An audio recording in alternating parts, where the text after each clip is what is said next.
Hermanos, me gustaría orar para empezar este tiempo, dedicarle al Señor todo lo que hablemos, que sea su Espíritu el que hable en este tiempo. Amén. Amado Señor y Padre, te damos a ti la gloria. Señor, sin ti, ¿qué sería de nosotros? Tú nos has escogido, nos has llamado, nos has declarado justos por el sacrificio vicario de Cristo.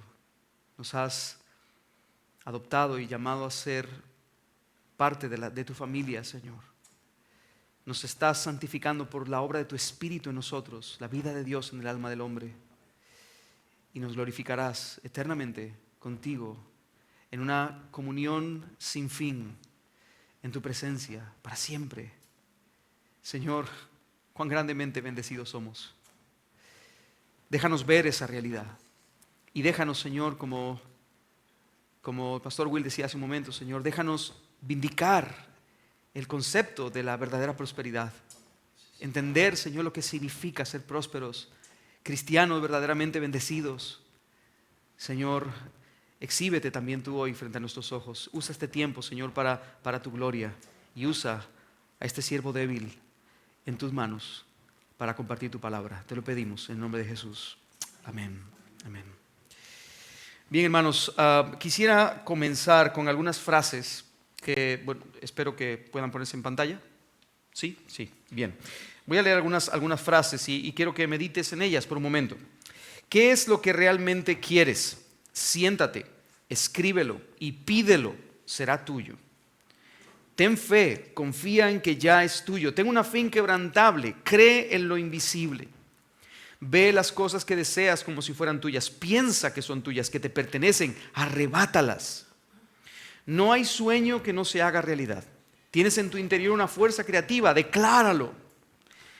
Declaro que tendré un día de bendición, un viaje de bendición. Declaro que llegaré a un lugar bonito que voy a disfrutar. Nuestras palabras crean realidades, así que decláralo. Todo sueño se hace realidad, porque en ti hay una fuerza creativa indomable. Mira la siguiente, a mí la siguiente me llama mucho la atención. Visualiza el peso que quieres. Ten fe en el peso al que quieres llegar y pide. Pide y recibirás. Me encantaría, hermano. Me encantaría. 65. Si quieres abundancia y prosperidad, enfócate en la abundancia y la prosperidad. Cuando te diagnostiquen una enfermedad, no creas en eso, no lo recibas. Declara que has sido curado, agradece que estás curado. La vida consiste en abundancia, eso enseñó el maestro, debes tener en abundancia. Tú eres el que diseña tu destino, eres el autor, tú escribes la historia, tú eliges el resultado, declara lo mejor, vive lo mejor. Fíjate en esta porque la usaremos más adelante. Aquellos que hablan más sobre enfermedad tienen enfermedad. Aquellos que más hablan de prosperidad tienen prosperidad. ¿Qué estás hablando?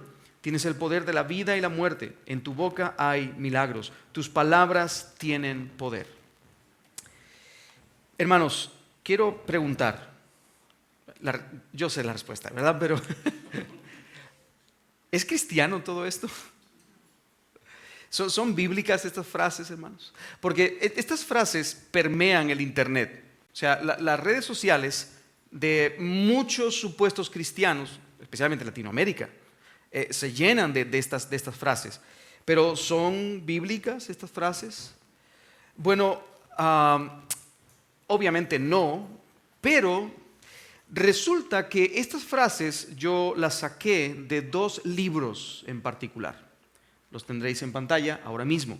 El primer libro es el libro El Secreto, escrito por Rhonda Byrne.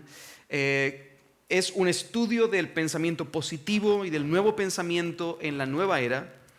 Rhonda Byrne lo que hizo fue recopilar frases de ocultismo y de la magia del pensamiento de diferentes autores de la nueva era y reproducirlas como algo interesante para que se pudiera tener. El otro libro, el libro La Magia de Rhonda Byrne también. Y escucha esto, no te lo pierdas. El libro La Magia es un devocional ocultista. Algo así como el libro de cheques del Banco de la Fe de Spurgeon, versión nueva era, ¿verdad? un devocional ocultista diario para estudiar en profundidad el secreto detrás de nuestras declaraciones y confesiones. Bien, solo quiero adelantar una información. Ninguno de estos libros los vais a encontrar en Editorial Peregrino, ¿verdad? Por si acaso, ¿verdad? Si alguno lo quisiera. Pero estos libros, hermanos, son libros sumamente nuevaeristas. Y sin embargo, las frases que mencioné al principio, que son frases que están en estos libros, suenan muy cristianas. Ahora, ¿por qué estas frases son tan familiares dentro del mundo cristiano? Bueno, para dar una respuesta a todo esto, me temo que debemos hacer un recorrido histórico para poder conectar los dos puntos. Y digo me temo porque hay personas que no les gusta mucho la parte de la historia, pero vamos a empezar desde el principio. Vamos a empezar por lo que se conoció en Estados Unidos como el avivamiento del ocultismo. El avivamiento del ocultismo. Bien, entre 1850 y 1900 inició un movimiento en Estados Unidos asociado a la nueva era y al ocultismo que trajo una revitalización a esta práctica de la nueva era. Eso no quiere decir que no estaba, ya había muchas prácticas del ocultismo y la nueva era dentro del mundo, especialmente anglosajón, pero en este momento de la historia hubo como una especie de avivamiento, una revitalización, y se empezó a llamar a este movimiento Mental Science o ciencia mental. Este movimiento fue promovido por un hombre llamado Phineas Kimby. Phineas Kimby, lo tenemos ahí en pantalla. Él en el año 1854 levanta este movimiento para tratar de exponer estas ideas del ocultismo a la mayor cantidad de gente posible. ¿Quién era este hombre? ¿Quién era Kimby? Bueno, Phineas Kimby fue un mentalista y un mesmerista. Los mentalistas son aquellas personas que dicen que con la mente hacen cosas y pueden mover el mundo físico. Los mesmeristas, el mesmerismo es el estudio de lo que se conoce como el fluido animal, que quizá eso no suena no suena a nada. Pero básicamente la idea es lo que hoy conocemos como aura. ¿Habéis escuchado esa palabra? Bien. Según el mesmerismo, se dice que todos nosotros tenemos un aura. Y ese aura es una energía que emana de nosotros y que a veces es negativa y a veces es positiva. Generalmente cuando es negativa, produce cosas negativas en nosotros, y cuando es positiva, yo puedo ejercitarla y tengo la facultad de mover la energía negativa que hay dentro de ti. Así que los mesmeristas lo que hacen es ejercitar esa aura positiva y así crear supuestas realidades en personas cuya aura es negativa. ¿Me seguís hasta aquí, hermanos? Bien, Kimby era todo eso, ¿verdad? Una mezcla, fusión de ocultismo, nueva era y todo lo raro que se puede juntar. Él enseñaba que el estado mental de una persona puede manifestarse en la realidad con cosas como la enfermedad o incluso la pobreza. El estado mental puede llevarte a la pobreza. Y por lo tanto, él dijo que cosas como la enfermedad pueden curarse como producto de lo que él denominó pensamiento positivo. Escucha bien esto. También se dice que él denominó a este pensamiento positivo palabra de fe. Ahora, hermanos, hasta ahora no estamos hablando de nada que tenga que ver con el cristianismo. No hay conexión todavía. Sin embargo, esto suena muy a lo que el día de hoy se enseña. El pensamiento positivo y la palabra de fe. Si lo dices, se hace. Esa es la idea. La mayoría de los seguidores de Kimby empezaron a crear diferentes movimientos en Estados Unidos que se difundieron con rapidez. Veamos algunos de sus seguidores. Emma Curtis Hopkins, que fue la fundadora del movimiento de la metafísica. Ernest Holmes, que fue el fundador del movimiento de la religión científica internacional. Mary Baker Eddy, que fue la iniciadora del movimiento de la ciencia cristiana. William Walker Atkinson, que escribió un libro que se llama El ocultismo para ti y para mí, que es como una especie de devocional también. Napoleon Hill, que probablemente es el más famoso de esta lista, escribió un famoso libro bestseller vendido en muchos lugares llamado Piense y hágase rico. De hecho, se puede conseguir en algunas estaciones de tren en muchos lugares de España hasta el día de hoy. Wallace Wattles, que escribió El oculto poder del hacerse rico. Rhonda Byrnes, que es la que escribió el libro del secreto que mencionábamos hace un momento. Y finalmente E.W. Kenyon, que se os quede por favor ese nombre porque lo vamos a mencionar más adelante. Ahora, solo quiero hacer una observación. Al principio de la lista está Emma Curtis Hopkins, que propuso en base a las ideas de Quimby la idea de la metafísica, o también llamada la física cuántica. Esa era la idea pero no es la física de partículas, ¿verdad? La física de elemental, sino la idea de ellos era que la mente se puede relacionar con las partículas físicas y por lo tanto tú puedes controlar partículas a través de tu mente. Una cosa como medio rara. Esta mujer decía lo siguiente: no podemos tener un universo sin una mente, y la mente da forma a todo lo que percibimos. Así que piensa, decrétalo al universo y ocurrirá. Esa es la idea de la metafísica. Bien, Phineas Quimby entonces establece este nuevo pensamiento, esa idea de la nueva era conectada a las palabras, y establece esa postura del nuevo pensamiento con algunas ideas. La primera es que tenemos poder en nuestras palabras. Tenemos poder en nuestras palabras. Segunda idea, debemos imaginar cosas y éstas ocurrirán. Tercera idea, el universo se mueve con fe, vive positivamente. Cuarta idea, confiesa y declara que las cosas sucederán y éstas ocurrirán. Quinta idea, nuestras palabras tienen el poder de ejecutar cosas milagrosas. Y la última idea, el poder de la mente puede potenciar tu prosperidad y tu sanidad. Estas eran, digámoslo así, los planteamientos principales de Phineas Quimby. Ahora, lo que hizo Phineas Quimby básicamente fue meter en una licuadora ideas espirituales del budismo, del hinduismo, del Corán e incluso del cristianismo, hacer una especie de licuado ahí y establecer un pensamiento que él llamó un pensamiento más fuerte, más robusto y más espiritual que todos los pensamientos que había hasta ese momento. Ahora, hermanos, este tipo de cosas no es nueva en la historia. De hecho, como producto de la Reforma Protestante, surgieron muchos movimientos que trataron de hacer ciertas revitalizaciones al mundo espiritual, llamémosle así. Surgieron racionalismo, surgió el espiritualismo, surgió el moralismo, muchos conceptos. Phineas Quimby trazó una nueva idea y dijo que había más fuerza, más fortaleza espiritual si fusionábamos todo y establecíamos estos principios que acabamos de ver. Bien, pero entonces, y aquí es donde viene el asunto difícil. En 1890 aparece un hombre, E.W. Kenyon.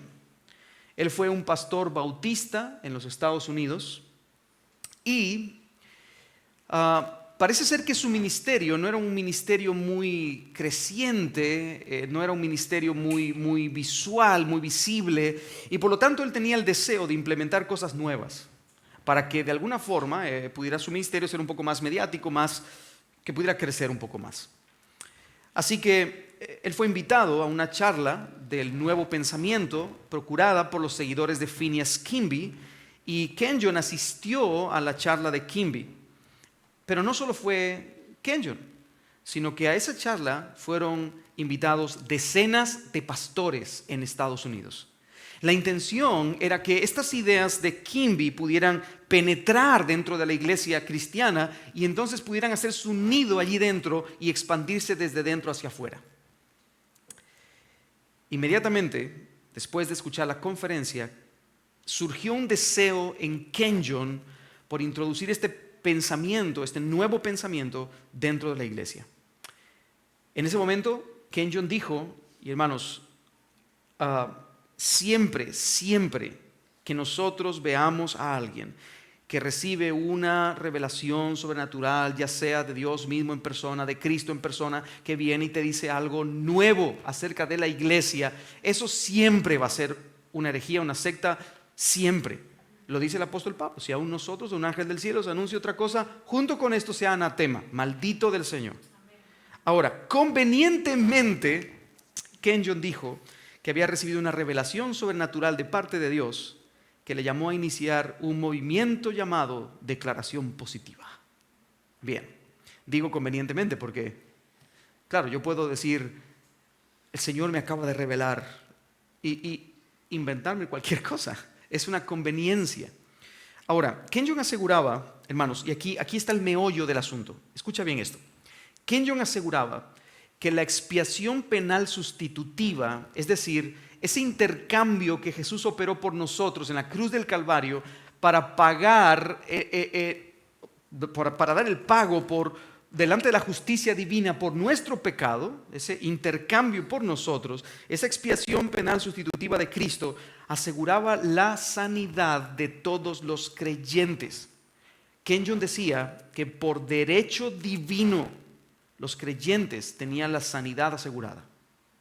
¿Por qué? Porque Jesús murió por tu sanidad. ¿Me sigues hasta aquí, hermano? ¿Sí? Bien. Esto obviamente se lograba a través de un discurso positivo, lleno de fe, porque, hermanos, estamos hablando de un tiempo en la historia donde el mundo estaba en un proceso, en un tiempo de convulsividad. Estamos hablando de la preguerra, el tiempo de antes de la Primera Guerra Mundial. Y ya en ese tiempo en los Estados Unidos ya había cierto desbalance en muchas cosas, y la gente necesitaba algo que los encendiera. Bien, pues eso se logró a través de un discurso positivo, ese lleno de fe, transmitir esas cosas a las personas. Eso tuvo una muy buena aceptación. Kenyon dijo que su movimiento debía distinguirse por lo que él denominó como la palabra de Dios hablada, es decir, habla, confiesa la palabra de Dios. Él se basó en textos como Hebreos capítulo 10, verso 23, que dice: mantengamos firme la profesión de fe de nuestra esperanza, porque fiel es el que prometió, ¿verdad? Solo que él le cambió un poquito y él dijo: mantengamos firme la confesión de fe de nuestras palabras, porque Él es el que prometió. Así que como Dios promete, y Dios promete ciertas cosas, tú puedes atribuirte esas cosas y puedes hablar esas cosas. Y hermano, creo que en un sentido Kenyon tenía razón. Porque, permítame, antes de que salga aquí lapidado,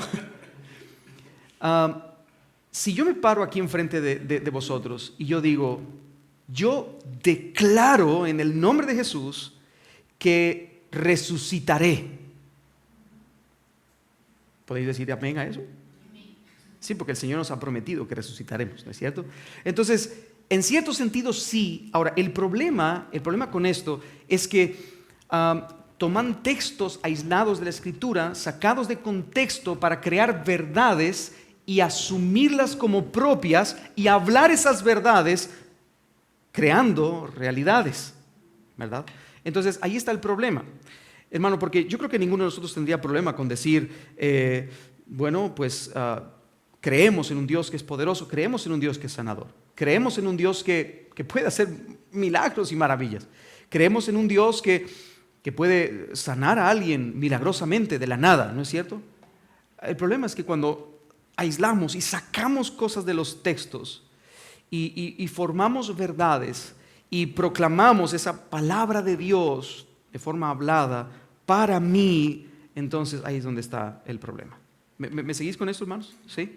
Bien. Para este momento en la historia, finales de los años 1900, Kenyon se coronó en Estados Unidos como un muy reconocido pastor bautista, y eso le dio acceso a muchos lugares. Pero luego también fue coronado como un conferencista de actividades de ocultismo de la nueva era. Así que él fusionó las dos cosas. Según una autora, escritora llamada Kate Bowler, Kenyon decía que la palabra hablada de Dios permitía a los creyentes apropiarse del mismo poder espiritual que Dios usó para crear el mundo y alcanzar las provisiones prometidas en la muerte y resurrección de Cristo. Permíteme explicar esta frase un poco. La idea de Kenyon es: si tú eres hijo de Dios, tienes el ADN divino. Si tienes el ADN divino, entonces el poder creativo que Dios usó desde antes de la fundación del mundo para crear toda la existencia, ese poder habita en ti y lo puedes usar a tu sabor y antojo. En lugar de pedir, entonces, Kenyon enseñó, antes, en lugar de pedir, ¿verdad? Y eso es lo que la palabra nos enseña. La palabra nos enseña a pedir y apelar a la misericordiosa mano del Señor que puede darnos y suplir para nuestras necesidades. A eso nos enseña la palabra, a pedir. En lugar de pedir, Kenyon enseñó a los creyentes a exigir. Exigir. Yo exijo mi curación porque tengo el derecho legal de recibirla. Yo tomo lo que es mío por derecho, no acepto un no por respuesta. La salud es mía por decreto divino. Esa era la idea de Kenyon. ¿Me seguís hasta aquí, hermanos? ¿Sí? Bien. Algunos de los seguidores de Kenyon establecieron varias iglesias del pensamiento positivo dentro de los Estados Unidos. Algunos de ellos, como F.F. Bosworth, que escribió un libro muy famoso que se llama Cristo el Sanador. Si yo te dijera, ¿tú crees que Cristo es el sanador? Pastor, ¿sí? Ok. Bien, yo también. Claro, Cristo es el sanador, por supuesto que sí. Bien. Cuando tú promovías ese tipo de libros en los Estados Unidos, sin haber previamente una corriente distorsionada de esto, la gente empezó a tomar el libro como que fuera un libro de realidad bíblica.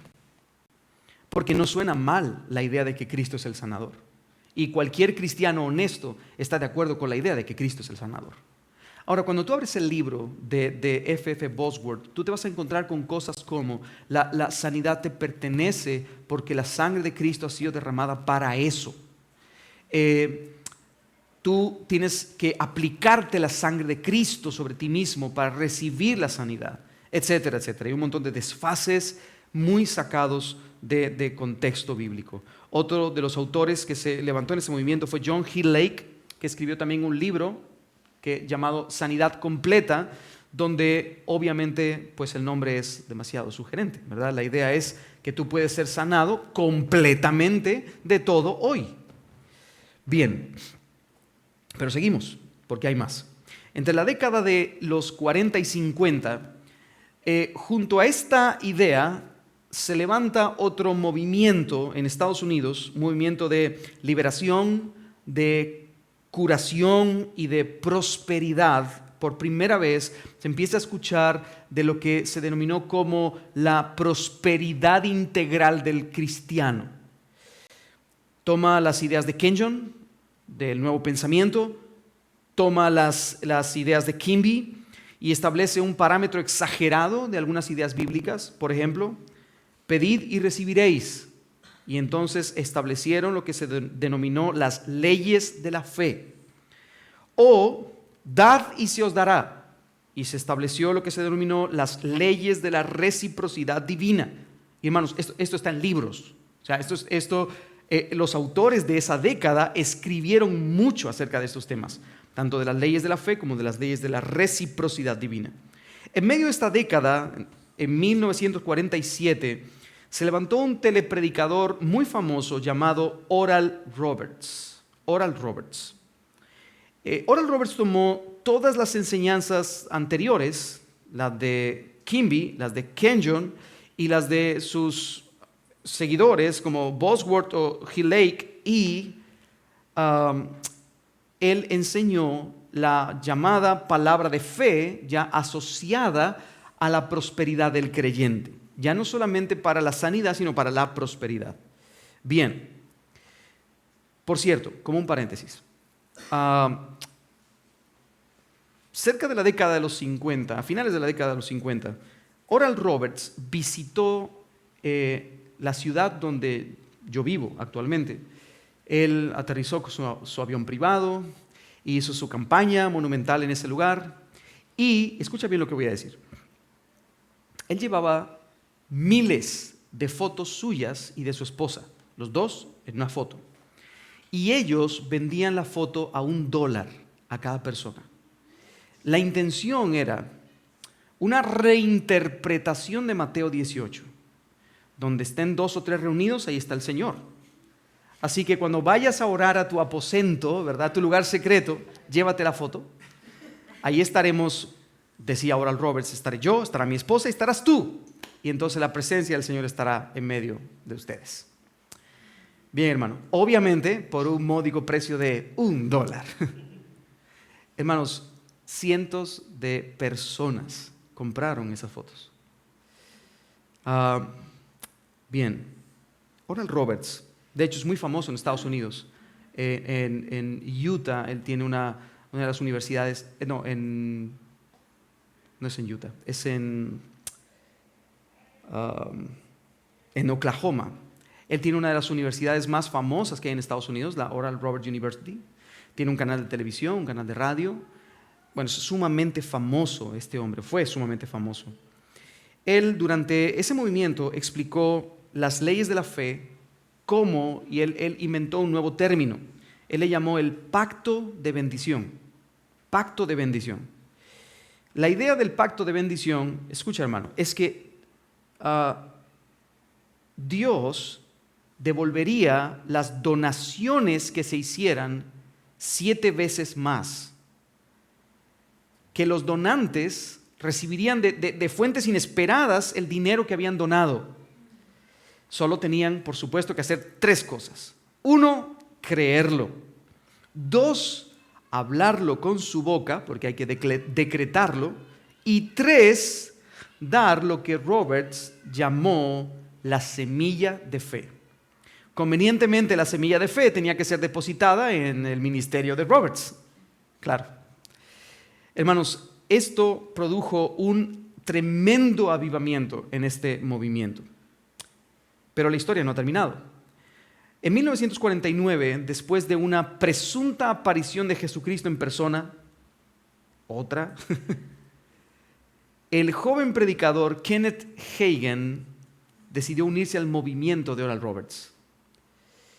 Hagin decía que Jesús se le había aparecido y que Jesús mismo le habló en persona y le dijo que la palabra de fe, el pensamiento positivo, eran lo que Jesús quería y demandaba para su iglesia hoy.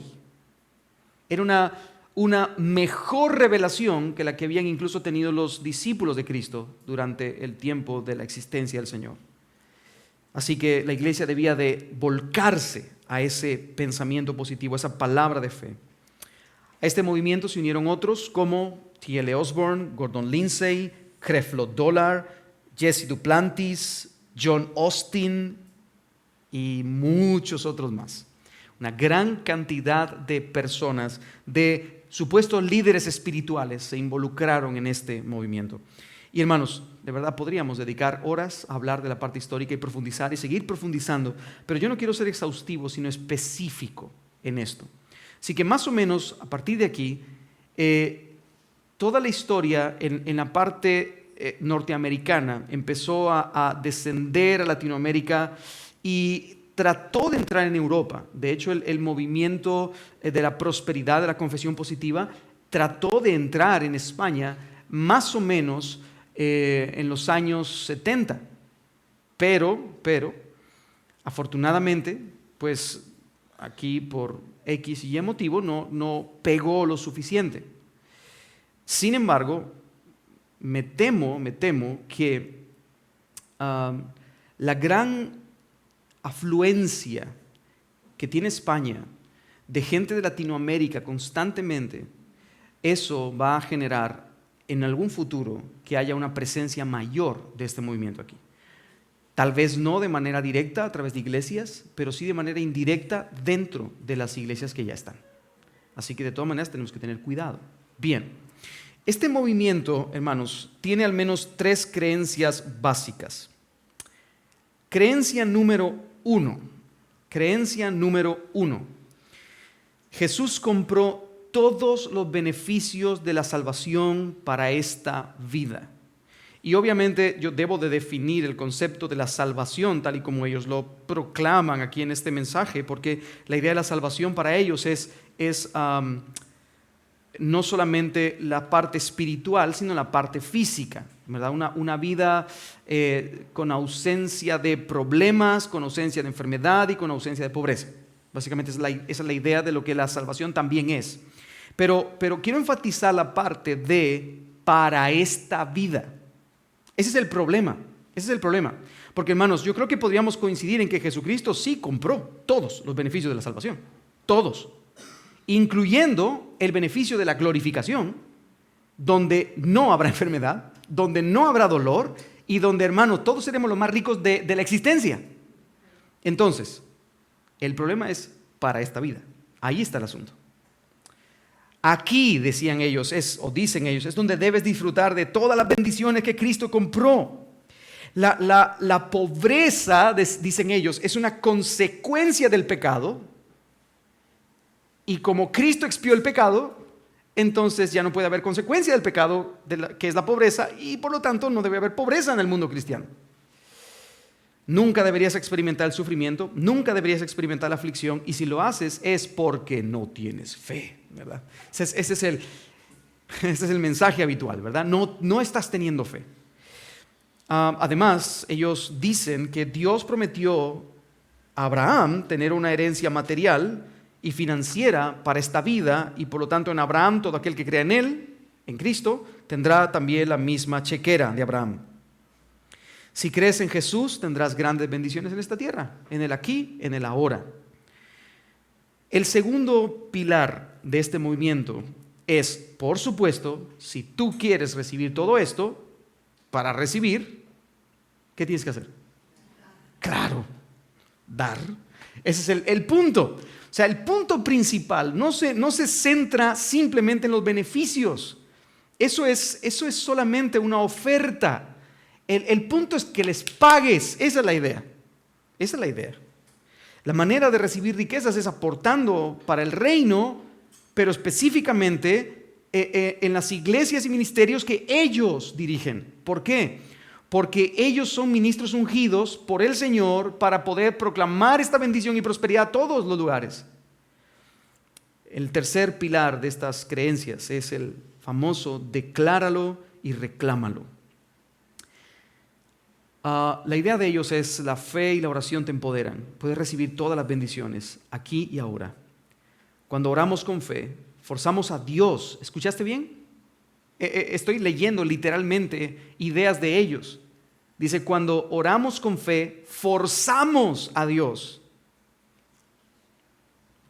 ¿Quién crees tú que eres, hombre, para forzar a Dios a darte algo?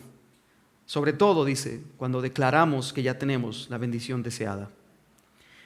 Y obviamente no uses nada negativo, solo cosas positivas, Bien, déjame terminar esta primera parte, solo haciendo algunas demostraciones de hasta dónde hemos llegado con eso. Puedes pasar a la siguiente diapositiva. En la parte de arriba es una frase del libro El Secreto, que dice, aquellos que hablan más sobre enfermedad tienen enfermedad, aquellos que más hablan de prosperidad la tienen. ¿Qué estás hablando? Tienes el poder de la vida y la muerte, en tu boca hay milagros. Esta es una frase, repito, del libro El Secreto, redactado por una ocultista famosa hace muchos años. La frase de abajo, hablaré palabras de vida y no de muerte, de salud y no de enfermedad, porque en mi boca hay un milagro. Esta es la frase de apertura que se utiliza en la iglesia Casa de Dios de Cash Luna todas las veces antes de la predicación. Cada vez que algún predicador va a iniciar su predicación, siempre se dice esta frase como una confesión global, todos al mismo tiempo. Levantan sus voces y dicen esta frase, que realmente es una frase totalmente producida por el movimiento del ocultismo. Pero no nos quedamos ahí, porque autores como el hijo de John Austin Joel Osteen, que es un célebre escritor, su mejor vida ahora. Claro, porque es ahora donde tú puedes tener tu mejor vida. Hermano, perdóname que yo esté un poco en contra de esto, pero la mejor vida que nosotros vamos a tener no es ahora. No es ahora. Yo espero con ansias el momento en el que Cristo se exhiba ante sus enemigos y se pare delante del pináculo del mundo, ponga su bandera y diga hasta aquí. Hermanos, ese es el mejor momento de la historia de la humanidad. Cada día es viernes. Claro, porque a quién no le gusta un viernes. La siguiente, el poder de la lengua, de Kenneth Copeland. Claro, tu boca tiene la capacidad de producir milagros. Y el famoso libro bestseller, Yo Declaro, 31 promesas para proclamar sobre su vida, de Joel Osteen. Hermanos, y así podríamos pasar toda la tarde hablando y hablando de toda la cantidad abismal de material que este movimiento produce y que, por cierto, no solamente podemos encontrarlo en librerías cristianas, podemos encontrarlo también en librerías seculares, porque estos temas encienden mucho la curiosidad del mundo también, el mundo que nos rodea, porque no son autores que marquen los límites, son autores que le abren la puerta a un musulmán y le abren la puerta a un cristiano y le abren la puerta a un budista y no hay problema, vengan todos, no hay ningún problema, entonces no hay límites. Ahora, ¿por qué la gente cree en este movimiento? Bien, yo creo al menos 3 cosas del por qué la gente cree en este movimiento con intensidad. En primer lugar, hermanos, porque este movimiento apunta a los deseos corruptos, concupiscentes del corazón. Hermanos, todos los seres humanos, por causa del pecado, nacemos con un defecto de fábrica. Nosotros somos idólatras por naturaleza y por elección, somos incrédulos por naturaleza y por elección, y somos soberbios por naturaleza y elección. La soberbia es querer ser Dios. ¿Acaso no fue eso lo que Adán y Eva quisieron en el huerto del Edén? Y eso se ha transmitido de generación a generación. Y hermanos, ese deseo interior de querer saciar el alma a través de cosas, a través de deseos desordenados, eso está en todos los seres humanos, caídos, por supuesto. En el momento en el que venimos a Cristo, nuestros deseos son reorganizados, nuestros afectos son definidos, Dios en primer lugar. Pero como ellos apuntan a esos deseos de provisión, de posición y de poder que tienen sus oyentes, entonces tienen éxito en lo que enseñan. ¿Por qué? Porque, hermanos, nadie quiere sufrir, y menos con gozo. Nadie quiere hacerlo. De alguna forma han convertido a Dios en un amuleto. Han hecho a Dios como el becerro de oro de Israel. Un Dios a su imagen, a su semejanza, un Dios que les puede dar lo que quieren. Y hermano, escucha esto que voy a decir, un Dios que no es Dios. Un Dios que es manejable, un Dios chico, un Dios pequeño. En segundo lugar, en lugar de enfocarse en Cristo, en la eternidad, en la gloria de Dios, como la verdadera bendición que nosotros aspiramos y perseguimos y la verdadera prosperidad en la que estamos centrados, hermano, nuestro más grande tesoro es Cristo. Nosotros vendemos el campo para comprar el tesoro. Ellos están vendiendo el tesoro para comprar el campo. Esa es la idea.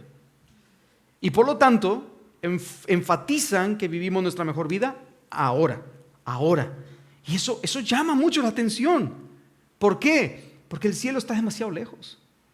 Porque la idea del disfrute eterno, como decían los antiguos, de la visión beatífica, ese momento del encuentro glorioso con nuestro Señor, eso es utópico. Eso es una fantasía que no convence mi alma, no me da esperanza para nada. Pero que me prometan un coche del año, ¡oh, madre mía! Yo quiero eso, yo quiero esa bendición. Y en tercer lugar, hermanos, la mayoría de los oyentes son personas que sufren. y que tienen dificultades económicas. En la mayoría de casos, estos movimientos pegan muy bien en países tercermundistas o en vías de desarrollo, porque son países que desean empoderamiento, desean libertad financiera, desean sanidad de enfermedades extremas, y por lo tanto entonces pegan mucho los movimientos. Porque que alguien venga y te diga, vas a prosperar, vas a ser sano, vas a vivir tu mejor vida ahora, eso me conviene a mí, que estoy ganando un sueldo mensual de menos de 200 euros. Así que me conviene. Así que por esas tres cosas, hermanos, la gente está rápidamente creyendo en este movimiento. Lo hablábamos con el pastor Will hace un rato, durante el almuerzo. Guatemala tiene cerca de los 20 millones de habitantes. Y de los 20 millones de habitantes, estadísticamente hay un 43% de población evangélica. Del 43% de 20 millones, que mis matemáticas no son muy buenas, pero que alguien me pueda ayudar con eso. Del 43% de 20 millones, el 90% de esos 43%, el 90% de evangélicos pertenece al movimiento de la confesión positiva o la teología de la prosperidad. Y así, tal como lo es en Guatemala, es en América Latina de forma general. Actualmente es uno de los movimientos más grandes en el planeta y de mayor crecimiento en el planeta. El llamado o mal llamado evangelio de la prosperidad. Hermanos, ¿cómo se compara esta enseñanza con el cristianismo bíblico?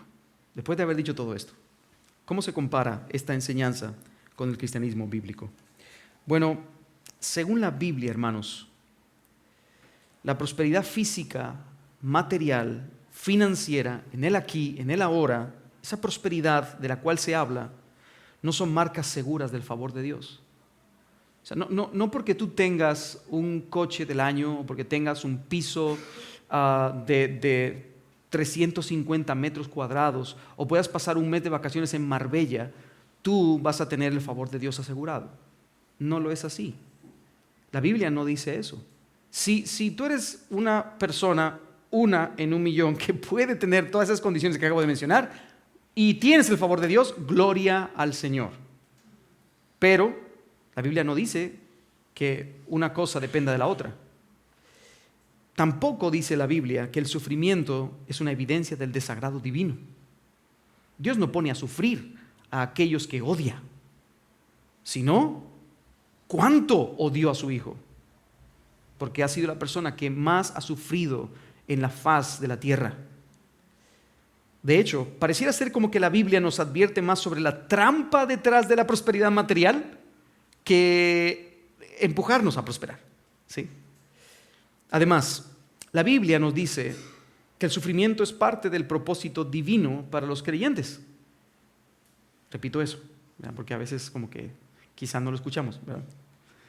La Biblia nos dice que el sufrimiento es parte del propósito divino para los creyentes.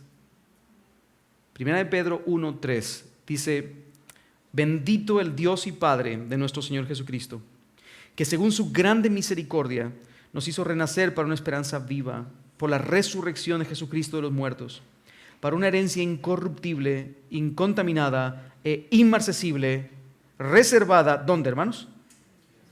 Bueno, no en la tierra, ¿verdad? Entonces es una herencia incorruptible, incontaminada e inmarcesible, reservada en los cielos para vosotros, que sois guardados por el poder de Dios mediante la fe, para alcanzar la salvación que está preparada para ser manifestada en el tiempo postrero. Hermanos, qué gloriosa manera de explicar lo que es el Evangelio. En 5 versículos, Pedro nos ha expuesto de formas tan increíbles todo lo que es el Evangelio. No tengo tiempo para ir explicando cada uno de los detalles, pero después de decir eso, Pablo dice en el verso 6, en lo cual, ¿en qué cual, hermanos? ¿Qué es lo que acabo de decir que Pedro acaba de explicar? Bien, ¿qué es lo que dice ahora? En lo cual, en el Evangelio. En el Evangelio vosotros os alegráis. Hermano, Si tú no te alegras en el Evangelio, si el Evangelio no es el motivo de tu risa, de tu gozo, de tu alegría, de tu despertar en las mañanas y decir aleluya, gloria al Señor, si tú estás buscando otro tipo de gozo en tu vida fuera del Evangelio, porque no has entendido el Evangelio. Pero hermanos, nosotros que tenemos el Evangelio como la perla de gran valor, hermanos, nosotros nos alegramos. ¿Sí o no? Pero mira lo que dice después. Aunque ahora, por un poco de tiempo, si es necesario, tengáis que ser afligidos en diversas pruebas. Wow. O sea, nos alegramos en el Evangelio con un gozo, como dice más adelante, inefable y glorioso, con un corazón afectado y afectivo por Cristo, a quien amamos sin haberle visto, pero ahora nosotros vamos a estar atravesando por diversas pruebas. ¿Para qué, Pedro? ¿Para qué? Para que sometida a prueba vuestra fe, mucho más preciosa que el oro, el cual aunque perecedero se prueba con fuego, sea hallada, vuestra fe sea hallada en alabanza, gloria y honra, cuando sea manifestado Jesucristo. En otras palabras, para que todo el universo rinda mayor alabanza a Cristo cuando Él venga. O sea, que el cristiano va a atravesar por pruebas. Esas pruebas serán usadas por el Señor para pulir la fe que tienes, para que al final esa fe pueda ser alabada por los ángeles y por los cientos de creyentes en Cristo que le estaremos alabando cuando veamos a Cristo en el rostro del hermano y podamos decir, gloria al Señor, alabado sea el Señor. C.S. Lewis dijo en una ocasión que si se me dejara ver hoy, tan siquiera un poco, por un momento, cómo vas a terminar tú al final de tu glorificación, yo estaría tentado a adorarte. Imagínate. Porque el Señor va a hacer una obra perfecta y gloriosa con cada uno de nosotros. Nos va a terminar formando a la imagen de su Hijo. Ese es el propósito, hermanos. Ese es el propósito. Y obviamente las pruebas sirven para eso. ¿Me sigues, hermano? Así que ya con esta simple idea acabamos de desmontar el concepto de la teología de la prosperidad. Porque las pruebas son usadas por el Señor para el bien de su pueblo y para la gloria de su nombre. Santiago 1:2, un texto que visteis recientemente como iglesia y que a mí me parece irrisorio. Hermanos míos, tened por sumo gozo cuando os halléis en Cancún, disfrutando de un yate de $22 millones, comiendo y bebiendo coco sin parar. No, hermanos, cuando os halléis en diversas pruebas. Santiago, ¿cómo vamos a tener gozo por estar atravesando pruebas? A ver, ¿cómo? ¿Por qué? Sabiendo que la prueba de vuestra fe produce paciencia. Mantenga la paciencia su obra completa, para que seáis perfectos y cabales sin que os falte cosa alguna. Repetimos de nuevo, Cristo va a ser terminantemente formado en nosotros. Y por lo tanto, hermanos, todo a nuestro alrededor va a ser usado por el Señor para llegar hasta ese punto. Así que gocémonos cuando a nuestro alrededor tengamos momentos de dificultad que presionen nuestro carácter, que aprieten las tuercas, que nos moldeen como el barro, aunque nos duela. Porque esos momentos son usados por el Señor para que al final terminemos perfectos y cabales, sin que nos falte alguna cosa. Amén, hermanos. Amén. Bien. ¿Qué más acerca de la teología de la prosperidad? Bueno, la Biblia tampoco nos dice que la vida cristiana es enteramente prosperidad o enteramente sufrimiento. La Biblia nos dice más bien que la vida es una vida dependiente del Señor, que tiene periodos distintos. A veces periodos de prosperidad y a veces periodos de sufrimiento. No es enteramente una cosa y enteramente otra. Dice el apóstol Pablo en Filipenses 4:12, sé vivir humildemente y sé tener abundancia. En todo y por todo estoy enseñado, así para estar saciado como para tener hambre, así para tener abundancia como para padecer necesidad. Pablo está diciendo, yo estoy satisfecho. ¿Pero por qué está satisfecho? ¿Qué dice el versículo siguiente? Sumamente conocido, hermano. Nos lo tenemos que saber de memoria. ¿Qué dice el texto siguiente? Filipenses 4:13. ¿Por qué Pablo estaba satisfecho? Habiendo tenido o habiendo no tenido, en la abundancia o en la escasez, él estaba contento, tenía contentamiento y satisfacción. ¿Por qué? Porque Cristo era su todo, hermano. Esa es la verdadera prosperidad, que Cristo sea tu todo. Momentos de adversidad vendrán, momentos de prosperidad vendrán también. Pero hermano, en todos los momentos, Cristo es mi deleite. Cristo es el todo de mi vida. Hermanos, el pensamiento de la teología de la prosperidad es una utopía en este mundo caído. Porque el dolor y la aflicción están asegurados. Los tenemos por todas partes. Así que es utópico, es una fantasía. En la predicación apostólica de la cruz, hablando un poco acerca del mensaje propiamente del evangelio que predicamos, en la predicación apostólica de la cruz, Dios llama a personas a venir a Cristo para recibir el perdón de pecados. La mayor necesidad que una persona tiene, ¿cuál es? Salvación, el perdón de pecados. ¿Pero por qué? ¿El perdón de pecados es un fin en sí mismo? No, es un medio. ¿Es un medio para qué? Hermanos, el pecado nos ha destituido de la gloria de Dios. Hemos sido creados para estar en su presencia. Hemos sido creados para Él y nuestro corazón no estará satisfecho hasta que no estemos en Él. Así que Cristo vino, vivió la vida que yo no podía vivir. Él murió la muerte que yo merecía morir. Él ocupó la tumba que llevaba mi nombre y Él resucitó en victoria para declararme justo delante del Padre y entonces tomarme de la mano y llevarme delante de su trono y darme la bienvenida en la comunión divina. Eso es el mensaje del Evangelio. El mensaje del Evangelio no es vive tu mejor vida ahora, vas a tener casas, carros, sueldos, puntos. El mensaje del Evangelio no es la sanidad que tú quieres, viene por ti hoy. Hermanos, ese no es el mensaje del Evangelio.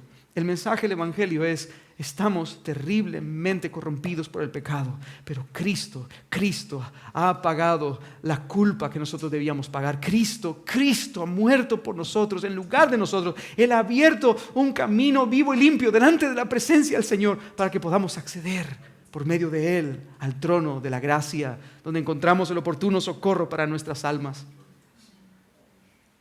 En aquel día en Capernaum, Jesús estaba predicando. El techo se rompió. 4 amigos bajan a un paralítico. Y quiero que hagas una pausa aquí. Un paralítico en el tiempo de Jesús era una persona en una condición terrible, deplorable. De hecho, ser un paralítico hoy es una condición deplorable también. Los paralíticos generalmente, al estar postrados en una cama, por no movilizarse, se generan llagas en el cuerpo. Esas llagas se ulceran, esas úlceras generan infecciones sistémicas y esas infecciones pueden terminar matando a la persona. Por lo tanto, ser un paralítico es una condición terrible. Pero en el tiempo de Jesús era peor, porque eran tomados como menos que gente. Un paralítico era menos que gente porque era una carga, no podía proveer. Y no dar provisión a los de tu casa era literalmente ser un paria, ser un desgraciado de la vida. Así que llegan los 4 amigos y muy conscientes de que Jesús justo el día antes dice que había sanado a muchos en aquel lugar. Los amigos bajan al paralítico y cuando llegó abajo el paralítico, Marcos nos dice que al ver Jesús la fe de ellos, le dijo a aquel hombre: tus pecados te son perdonados. Como decimos en Guatemala, ¿qué onda con Jesús? O sea, ¿qué? A ver, te lo explico, Jesús. Yo sé que tú eres Dios y yo hombre, pero a ver, el hombre necesita sanidad. No, el hombre necesita perdón de pecados. Ese hombre lo que necesita es perdón. Y Cristo lo dice más adelante, bajo la sorpresa de los fariseos. Cristo dice: yo he venido como el Hijo del Hombre, con autoridad para perdonar pecados. Hermanos, la mayor necesidad del ser humano es el perdón de pecados, para llevarnos delante de Dios, para ser hechos bienvenidos en la comunidad divina. El enfoque de la predicación apostólica, hermanos, nunca estuvo en la prosperidad física. Nunca estuvo en la prosperidad financiera o material. Pastor, una pregunta. ¿Y qué pasa con 3 de Juan 2? Amado, yo deseo que tú seas prosperado y que tengas salud así como prospera tu alma. Bien, ese era un saludo habitual en las cartas de la época. De hecho, hay un documento que dice que muy probablemente otro escritor contemporáneo al tiempo de Juan, que no era cristiano, utilizó el mismo capítulo, el mismo saludo en una de sus cartas. Así que era un saludo habitual, como si yo le escribiera al pastor Will: ¿qué tal, pastor? ¿Cómo estás? Te mando un saludo fuerte de parte de mi esposa, de mis hijos, de la iglesia, esperando que todos vosotros estéis bien, tanto la iglesia como tu esposa, tu familia, y que la gracia del Señor esté con vosotros y os esté bendiciendo grandemente en todo lo que hagáis. Es un saludo, un saludo.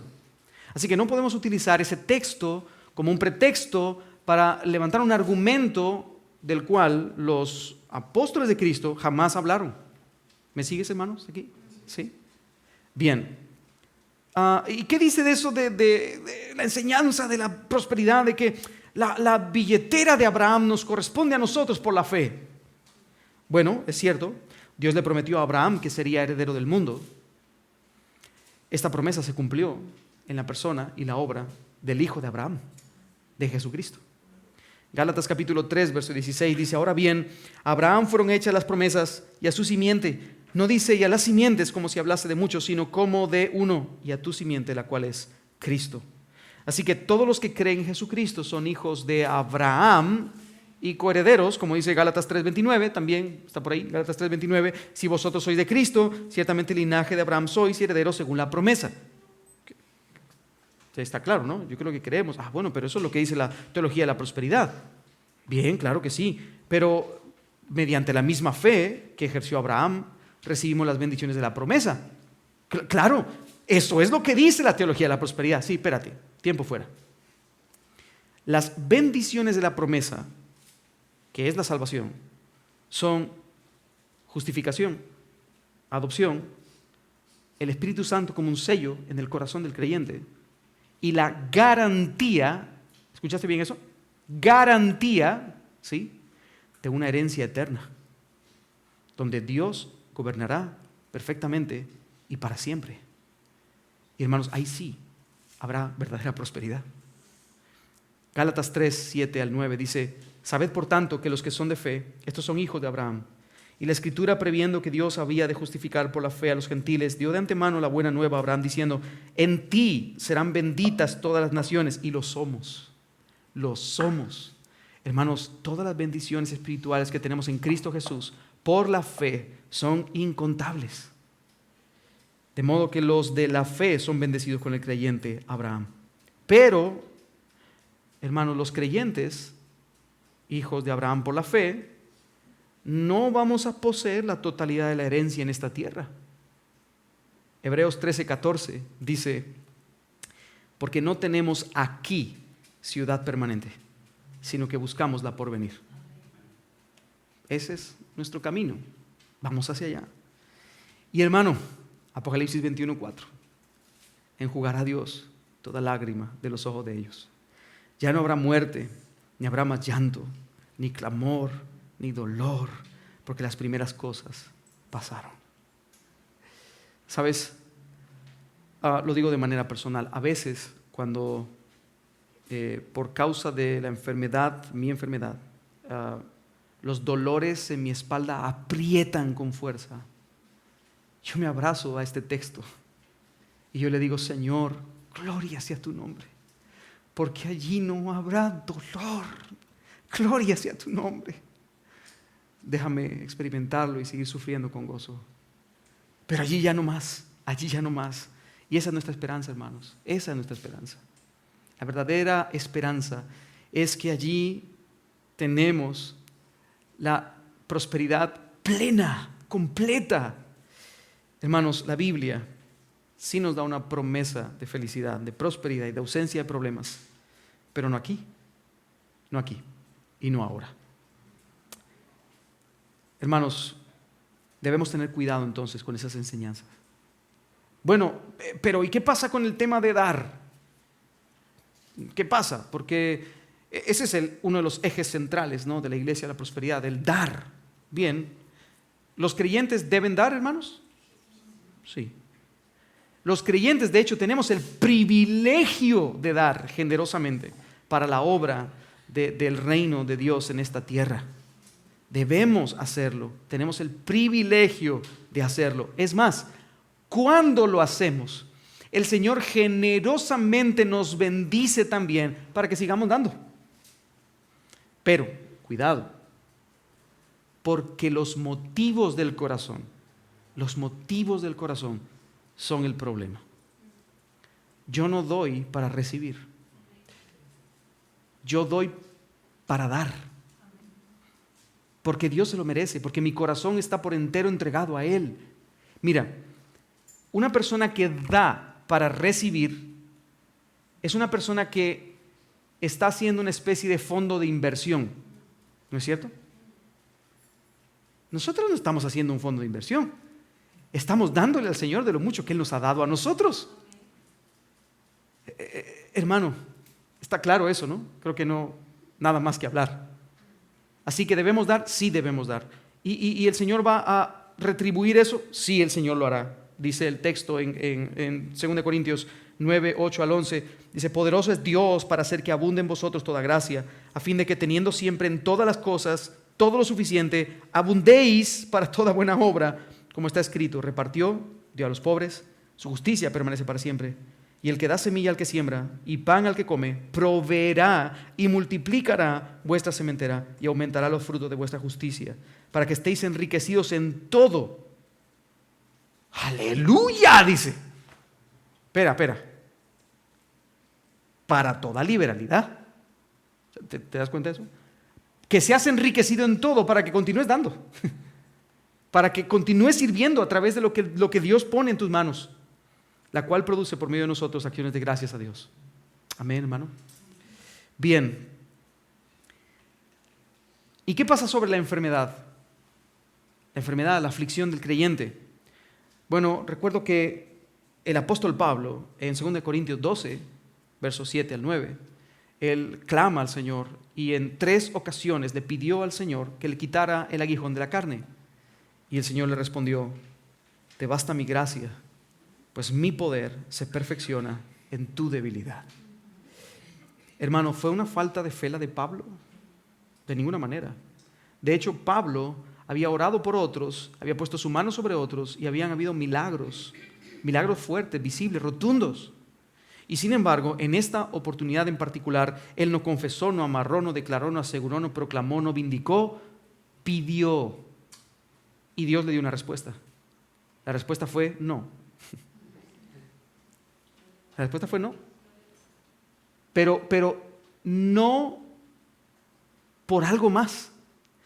No porque mi gracia es suficiente para ti, le dijo el Señor. Gózate en mi gracia. Hermano, no sabemos muy bien de qué se trataba el aguijón de la carne, pero supongamos que hubiera sido una enfermedad. Propongámonos eso. No lo sabemos, pero supongamos. Pablo estaba enfermo y se quedó enfermo toda la vida porque Cristo, el Señor, le responde que no. Se quedó enfermo toda la vida. Pero el Señor le responde que su gracia es suficiente para él. Así que, ¿fue o no fue prosperado el apóstol Pablo? Sí, porque la gracia del Señor es el mayor valor que tenemos como creyentes. Hermanos, ¿podemos entonces orar nosotros por sanidad? Sí. Santiago 5, 13, 14. ¿Está alguno entre vosotros afligido? Haga oración. ¿Está alguno alegre? Cante alabanzas. ¿Está alguno enfermo entre vosotros? Llame a los ancianos de la iglesia y oren por él, ungiéndole con aceite en el nombre del Señor. Cualquier pregunta acerca de la unción con aceite se la hacen al pastor Will después. Yo solo estoy hablando en este texto de la parte de la oración, ¿verdad? Entonces, ¿podemos orar por los que están enfermos entre nosotros? Sí, debemos orar por ellos. Primera de Juan 5, 14 al 15 dice: y esta es la confianza que tenemos en Él, que si pedimos alguna cosa conforme a su voluntad, Él nos oye. y sabemos que Él nos oye en cualquier cosa que pidamos por un Ferrari, no, porque arriba dice conforme a su voluntad, ¿no es cierto? Cualquier cosa que pidamos conforme a su voluntad, sabemos que tenemos las peticiones que le hayamos hecho. Así que debemos pedir, debemos hacerlo, y debemos hacerlo sabiendo que Dios es confiable. Él es confiable. Bien, cabe resaltar, hermanos, ya para terminar, que debido a los excesos y a lo poco apegados a la Biblia que se encuentran los expositores de este movimiento de la prosperidad, de la confesión positiva, la mayoría de ellos está o estuvo involucrado en grandes escándalos de inmoralidad sexual o excesos económicos.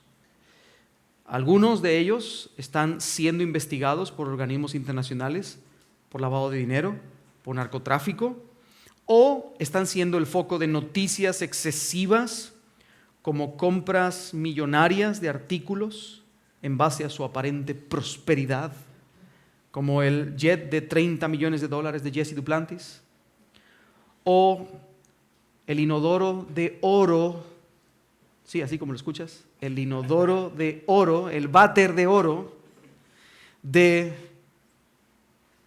¿cómo se llama la pastora que se hizo un tatuaje recientemente? Joyce Meyer. Joyce Meyer mandó a hacer un inodoro de oro para su casa. Hermanos, ¿para qué? Si le va a servir para lo mismo. ¿Sí o no? Los excesos.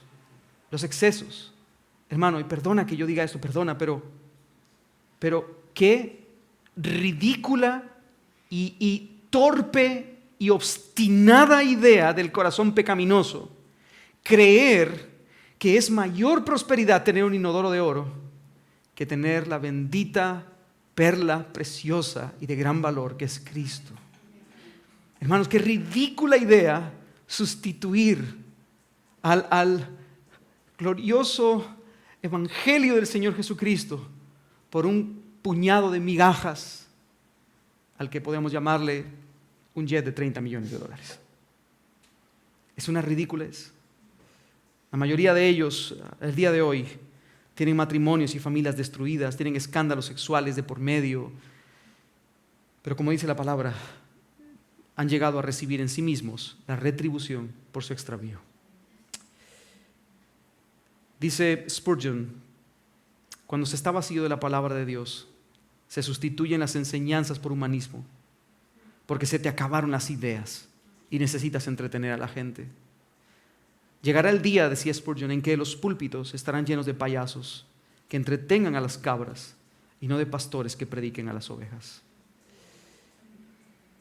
Te recomiendo que puedas leer algunos textos bíblicos. Yo los puse en la diapositiva, pero no quiero dilatar más esto, pero te pido que puedas meditar en esto. En 1 Timoteo 6, de verso 3 al 10, donde habla acerca de todo esto que se iba a dar. Hermano, esto no es algo que nos pille por sorpresa. Esto es algo que ya el Señor lo había anunciado desde tiempos pasados. O 2 Timoteo 3, 1 al capítulo 4, verso 6. Tú puedes leerlo y darte cuenta de cómo, sobre todo en la última parte, en el capítulo 4, donde el apóstol Pablo le pide encarecidamente a Timoteo que predique la palabra, porque se amontonarán muchos conforme a que les prediquen conforme a sus concupiscencias. Se amontonarán muchos pidiendo que otros les prediquen conforme a sus concupiscencias. O 2 de Pedro 2, 1 al 3, es otro texto que también te animo a que puedas meditarlo. Pero quiero ir al último texto en la diapositiva, 1 Juan capítulo 4, verso 1, donde dice: amados, no creáis a todo espíritu, sino probad los espíritus si son de Dios. Porque muchos, no pocos hermanos, hay muchos. La puerta estrecha, pocos pasan por ella, pero el camino ancho, muchos hay por él. Alguien preguntó en una ocasión, y yo te hago esta pregunta: ¿un pastor debería de ser un hombre que debería ser cristiano? ¿Qué opináis? Sí, ¿no? Bueno, pues Cristo dice lo contrario. ¿Cómo? Sí. Él dice que en el último día muchos vendrán y me dirán, Señor, Señor, en tu nombre. Así que muchos hay, siendo pastores, que no son del Señor. Así que tengamos cuidado, ejerzamos discernimiento, porque muchos falsos profetas son salidos en el mundo. Y hermanos, por favor, el encarecimiento de Pablo a Timoteo, lo pido por favor a esta iglesia también. Predicad la palabra. Predicad la palabra, a tiempo y fuera de tiempo. Predicad la palabra, no salgáis de ella. Orad por los que os presiden. Orad por vuestro pastor. Orad porque en este púlpito siempre se predique el evangelio de Cristo. Orad, hermanos, para que en esta región, en Andalucía, se levanten predicadores, jóvenes, de niños que el Señor pueda tocar desde ya, para que la predicación pueda expandirse a lo largo y ancho de toda esta región y el Señor pueda implantar su evangelio. Orad por países como el nuestro, como Guatemala. No sé si hay alguna nacionalidad más aquí representada, pero hay bastantes. Sí, pues orad por vuestros países también, para que el Señor se mueva en medio de nosotros, que nos dé coraje, valentía. Yo le contaba al pastor Will durante el almuerzo una experiencia que hoy por hoy me da risa, pero honestamente en ese momento me dio coraje. Una hermana se fue a cortar el pelo con una persona y la hermana estaba hablando ciertas cosas de fe con la persona que le cortaba el pelo. Y sí, que el Señor, que aquí y allá, esto y lo otro. Y entonces la persona le dijo, ¿y tú eres creyente, eres cristiana? Sí, soy cristiana. ¿A qué iglesia vas? A Iglesia Bíblica por Su Gracia. ¿La conoces? Oh, sí, le dijo, la conozco, por supuesto. Esa es una iglesia, es una secta, ¿verdad? Esa es nuestra iglesia, ¿verdad, hermanos? Esa es una secta, ¿verdad? Sí, mis pastores dicen que es una secta. Sí, porque ustedes siempre predican cosas como herejías en el intermedio, ¿verdad? Y la hermana le dice, pues que yo sepa, predicamos la palabra, nada más. Pero hermanos, orad también por nosotros, para que sigamos predicando y que la palabra de Dios corra en medio nuestro, para la gloria del Señor. Amén. Que el Señor los bendiga, hermanos.